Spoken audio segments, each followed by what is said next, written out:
So blueberries are really good hedge plants also.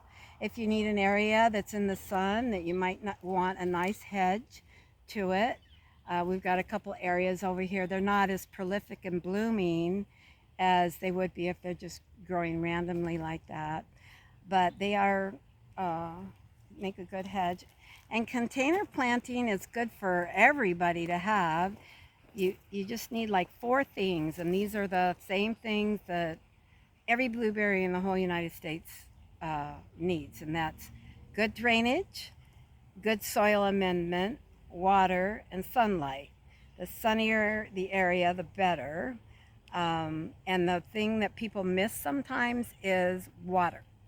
They'll just like water it once a week, and they if it's in the right soil, too much water won't be a problem because it'll drain out, and it just doesn't like to be in a bog like if you would plant it in regular soil. The peat moss is a really good ingredient to put in there. Some of the things about picking is it's really easy to pick too soon because they'll trick you. They'll have like pink shoulders where they're pink on top. They're still good. They're just so much better than they would be in from the store or anywhere else. You'll just be amazed. But and also when you pick them, just make sure that you have that you don't. Excuse me. That you don't wash them. That's like my pet peeve because people always think germs.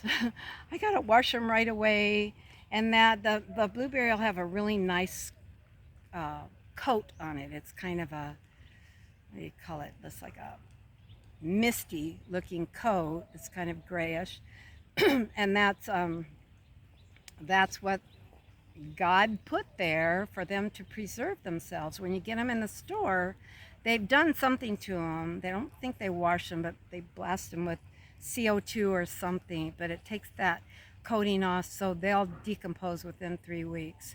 When you can grow them yourself, you don't take that off, or they'll start decomposing. Otherwise, if you don't take that off, it'll be about 2 to 3 weeks they'll last in your refrigerator.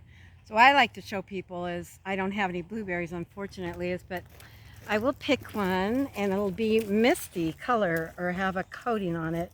This particular plant is called misty because it's got that grayish. And you just take it and you just shine it on your shirt, and then you'll see how beautiful it'll come out. So that's the impressive thing that the stores want you to see. So they take that off. So I was going with the fertilizer, and we went through that, and I was just trying to think of what else. Growing them in pots. Yeah, growing in pots.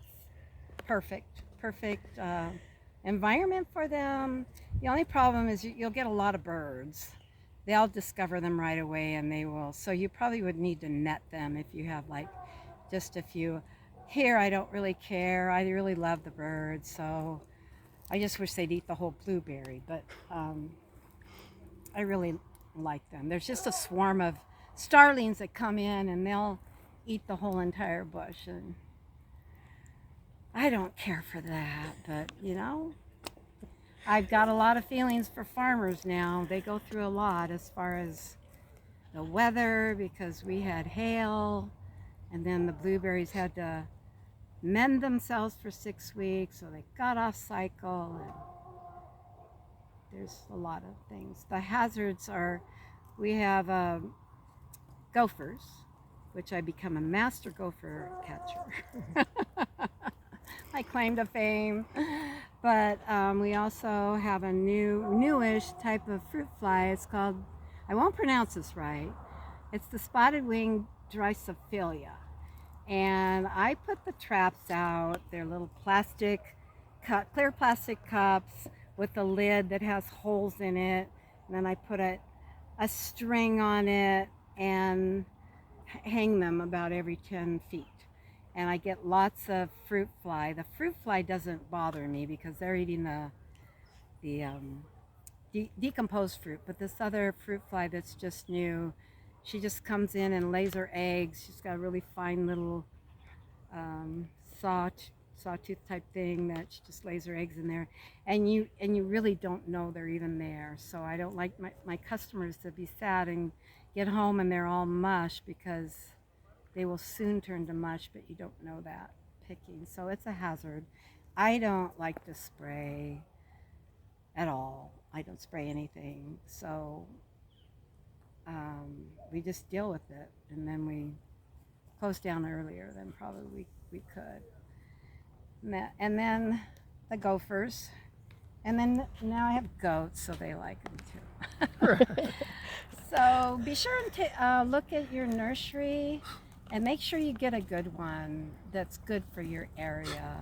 I know you have a really great nursery up there. I can't think of its name. It's really, but even at our really good nursery, I saw some in there that didn't belong in there. But it's amazing the different cultivars they have. We can grow them here, and we can grow them in Bakersfield, and we can, 12 miles up the road, you have to buy a different variety than we have. But so anyway, Rochelle, we're here. Bye bye. Thanks, Roxy.